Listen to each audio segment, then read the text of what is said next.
Hello everyone. आज मैं आप लोगों के बीच में एक टॉपिक प्रेगनेंसी टॉपिक लेके आई हूँ। आज हम लोग जानते हैं कि एक टॉपिक प्रेगनेंसी होता क्या है। ठीक है, तो एक टॉपिक प्रेगनेंसी जो होता है इसमें जो है फर्टिलाइजेशन के बाद जो फर्टिलाइज्ड ओवम जो होता है वो यूट्रस में इम्प्लांट नहीं होके वो क्या होता है, यूट्रस के बाहर कहीं भी वो इम्प्लांट हो जाता है, यानी यूटेराइन कैविटी में वो इम्प्लांट नहीं होता है और यूटेराइन कैविटी के वो आउटसाइड हो जाता है इम्प्लांट। इसमें देखिए क्या है, इसमें जो फीटस का डेवलपमेंट जो होता है, यानी फीटस जो डेवलप भी करता है वो कहाँ करता है, तो यूट्रस के बाहर ही करता है। ठीक है, तो इक्टोपिक प्रेगनेंसी कहलाता है। अब इसमें देखिए most common site ectopic pregnancy का कहाँ है, तो फिलोपियन ट्यूब है। और फिलोपियन ट्यूब में भी कहाँ, तो एम्पुला पार्ट में होता है इक्टोपिक प्रेगनेंसी। ऐसे भी हम लोग जानते हैं कि फर्टिलाइजेशन कहाँ होता है, तो फिलोपियन ट्यूब में एम्पुला वाले साइट पे जो होता है फर्टिलाइजेशन होता है। तो ज़्यादा जो है चांस यहीं पे रहता है इक्टोपिक प्रेगनेंसी होने का। आप देखते हैं सेकेंड कॉमन साइट क्या हो गया इक्टोपिक प्रेगनेंसी का, तो ओवरी हो गया। ठीक है, और देखिए जैसे ही हम लोग जानते हैं कि ट्यूब में फीटस जब डेवलप करेगा तो ट्यूब में वही फीटस धीरे धीरे डेवलप करेगा, ट्यूब फटने का चांस रहेगा। तो इसमें क्या इंक्रीज चांस रहेगा ट्यूब रप्चर का। तो उसमें भी कहाँ, तो इस्थेमस में और इंटरस्टिशियल पार्ट में।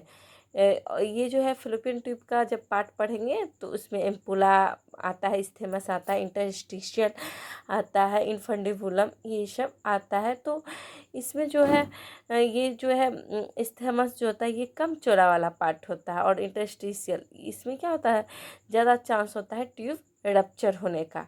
अब देखिए एससीजी जो है अगर 1500 इंटरनेशनल यूनिट पर लीटर से ज़्यादा होगा ब्लड में और सेक प्रेजेंट रहेगा अल्ट्रासाउंड में यूएसजी यानी अल्ट्रासोनोग्राफी में, और यूटेराइन कैविटी जो है खाली रहेगा क्योंकि यूट्रस में जो है इम्प्लांट होता ही नहीं है, यूट्रस से बाहर इम्प्लांट होता है। तो इसमें क्या होगा, यूटेराइन कैविटी वो खाली दिखेगा।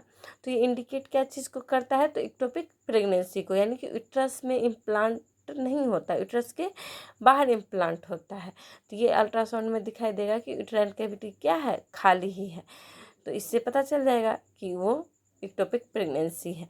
अब देखिए इटियोलॉजी यानी कि काउज क्या क्या है, किस किस कारण से जो है इक्टोपिक प्रेगनेंसी हो सकता है, यानी रिस्क फैक्टर क्या है।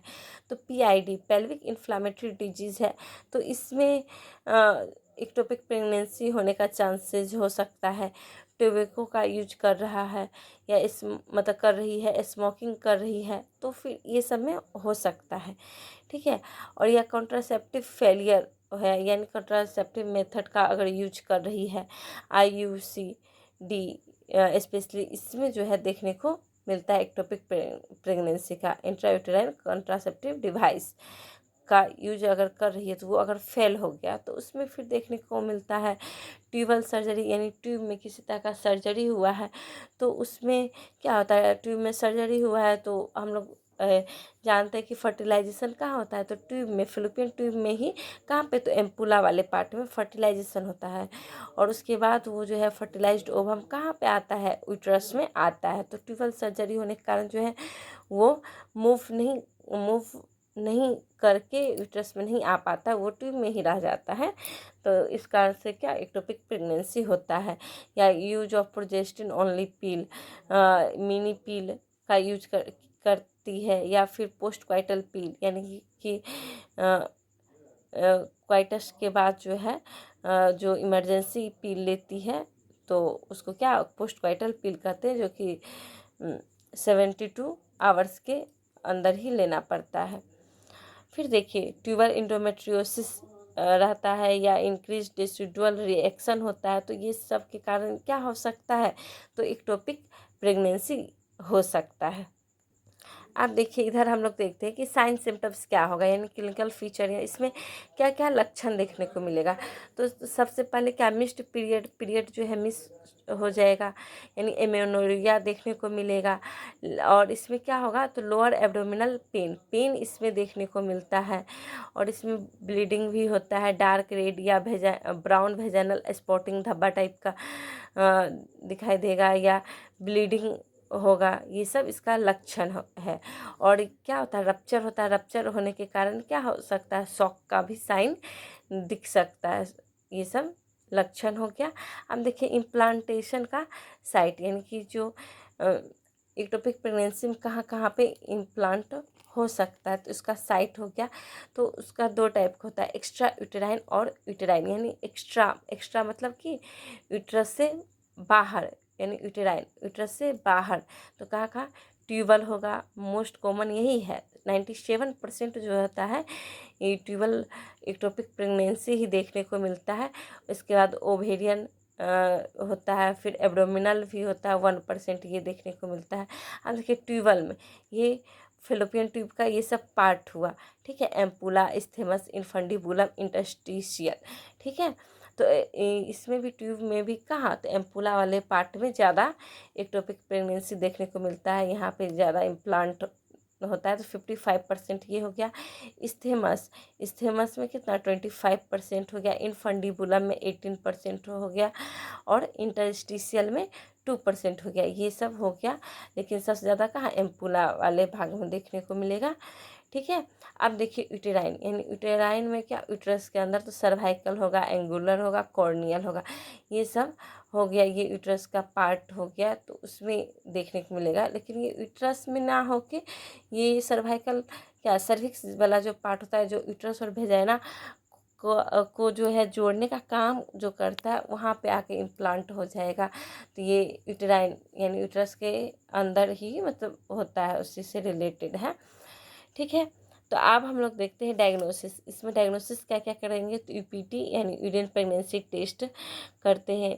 इसमें क्या, एससीजी का मेजरमेंट करते हैं, बीटा एससीजी मेजरमेंट। हम अभी जस्ट बताए हैं कि एससीजी लेवल क्या 1500 इंटरनेशनल यूनिट पर लीटर से ज़्यादा हो जाता है ब्लड में। तो इसमें बीटा एससीजी मेजरमेंट करेंगे। और इसमें अल्ट्रासाउंड लोअर एब्डोमिनल का ट्रांसवेजेनल अल्ट्रासाउंड करना है, यानी भेजना के थ्रू अल्ट्रासाउंड करना है, ताकि एग्जैक्ट पता चल पाता है कि एक्टोपिक प्रेगनेंसी है तो कहाँ पे ये एक्टोपिक प्रेगनेंसी हुआ है। अब हम लोग आगे देखते हैं, इसका ट्रीटमेंट के बारे में जानते हैं कि ट्रीटमेंट में क्या क्या कर सकते हैं। तो देखिए ट्रीटमेंट में जो है, अगर शॉक का साइन प्रेजेंट है, मतलब रप्चर होता है, तो रप्चर के कारण शॉक हो जाता है, तो शॉक का साइन प्रेजेंट है, तो उस टाइम क्या करना है, तो रिससिटेशन करना है। यानी जो रप्चर हुआ है तो रिससिटेट करके उसको बाहर निकालना है। आप देखिए मिथोट्रेजेट का यूज करना है। इससे क्या होता है, फीटल ग्रोथ जो, यानी कि फीटस का जो ग्रोथ होता है उसको ख़त्म करना है, उसको समापन करना है। तो इसके लिए क्या करेंगे, मिथोट्रेजेट का यूज करते हैं। फिर सब्सिक्वेंट एबॉर्शन, यानी इससे क्या होता है, एबॉर्शन हो जाता है। अब देखिए साल्पिंजेक्टोमी, ठीक है। साल्पिन मतलब हो गया कि साल्पिंजेक्टोमी, टोमी का मतलब हो गया सर्जिकल रिमूवल, ठीक है, एक्टोमी। और साल्पिंज का मतलब हो गया फिलोपियन ट्यूब, यानी फिलोपियन ट्यूब को क्या होता है, सर्जिकल रिमूव किया जाता है। अब देखिए लीनियर साल्पिंजेक्टोमी, इसमें जो होता है चीरा ट्यूब जो होता है ना, ट्यूब के साइड पे इंसिजन किया जाता है, यानी चीरा लगाया जाता है, और जो भी प्रोडक्ट होता है उसको इवाक्यूएट किया जाता है, यानी उसको निकाला जाता है। जो भी प्रोडक्ट का रहता है ना, उसको खाली किया जाता है, ठीक है। तो लीनियर साल्पिंजेक्टोमी का मतलब हो गया कि वो ट्यूब पे चीरा लगा के जो भी प्रोडक्ट है उसको बाहर निकाला जाता है, और उसके बाद ओपन यानी खाली ही रखा जाता है फॉर हीलिंग, यानी कि जब तक वो घाव जो है वो भरा ना जाए तब तक उसको खाली रखते हैं। फॉलोड बाय लेप्रोटोमी के द्वारा। इसमें भी क्या होता है, लेप्रोटोमी। अब जो है लेप्रोटोमी नहीं होता है, लेप्रोटोमी की जगह पे क्या होता है, लेप्रोस्कोपी होता है। लेप्रोटोमी में क्या होता है, तो इसमें भी बड़ा सा चीरा एब्डोमिनल पार्ट पे लगाया जाता है। ये इसको बड़ा ऑपरेशन इसलिए कहा जाता है। तो लेप्रोटोमी में बड़ा सा चीरा लगाया जाएगा एब्डोमिनल पार्ट पे। अब जो है लेप्रोस्कोपी में क्या होता है, स्कोपी यानी विजुअल एग्जामिनेशन, स्कोपी जहाँ भी वर्ड आ जाए तो समझ जाइएगा विजुअल एग्जामिनेशन, यानी कि उसको मशीन के थ्रू उसमें कैमरा टाइप का छोटा सा लगा हुआ रहता है इंस्ट्रूमेंट पे, और उसको डाला जाता है वो यानी कि उसके द्वारा जो है विजुअल एग्जामिन किया जाता है, एब्डोमिनल का पार्ट को, ऑर्गेन को देखा जाता है। ठीक है, अब देखिए जो भी RH नेगेटिव मदर जो है तो उसको क्या एडमिनिस्टर करना है, रोगाम जो है उसको एडमिनिस्टर करना है। फिर देखिए हेटेरोटॉपिक प्रेगनेंसी, तो हेटेरोटॉपिक प्रेगनेंसी का मतलब होता है कि अगर ट्विन प्रेगनेंसी है तो ट्विन प्रेगनेंसी में मान के चलिए एक जो है फीटस जो है यूट्रस में ग्रो कर रहा है और एक फीटस जो है वो यूट्रस से बाहर ग्रो कर रहा है, तो ऐसा प्रेगनेंसी को हम लोग किस नाम से जानेंगे, तो ऐसा प्रेगनेंसी को हेटेरोटॉपिक प्रेगनेंसी के नाम से जानते हैं। इसमें देखिए क्या है, इन ट्विन प्रेगनेंसी यानी जो अब जुड़वा बच्चा होता है तो ट्विन प्रेगनेंसी में एक बच्चा जो है one is inside the uterus, एक जो है यूट्रस में है, ठीक है, और दूसरा कहाँ है इक्टोपिक, यानी कि वो यूट्रस से बाहर कहीं इम्प्लांट हो गया है, तो उससे ऐसे प्रेगनेंसी को क्या कहते हैं, तो हेटेरोटॉपिक प्रेगनेंसी कहते हैं। तो इस तरह जो है हम लोगों का इक्टोपिक प्रेगनेंसी टॉपिक ख़त्म हो गया है। ठीक है, इसी तरह मैं आप लोगों के बीच में और भी नया नया वीडियो लेके आऊँगी और भी नर्सिंग से रिलेटेड वीडियो बनाऊँगी, और आप लोग इसी तरह मेरे चैनल पे बने रहिएगा, लाइक कीजिएगा मेरे चैनल को और सब्सक्राइब कीजिएगा, और अपने जो भी फ्रेंड ग्रुप है सबको अपने फ्रेंड ग्रुप में शेयर कीजिएगा ताकि इस तरह वो लोग भी हेल्प ले सके। ठीक है, और इसी तरह मैं आप लोगों के बीच में नॉलेजेबल वीडियो लाऊंगी। Thank you.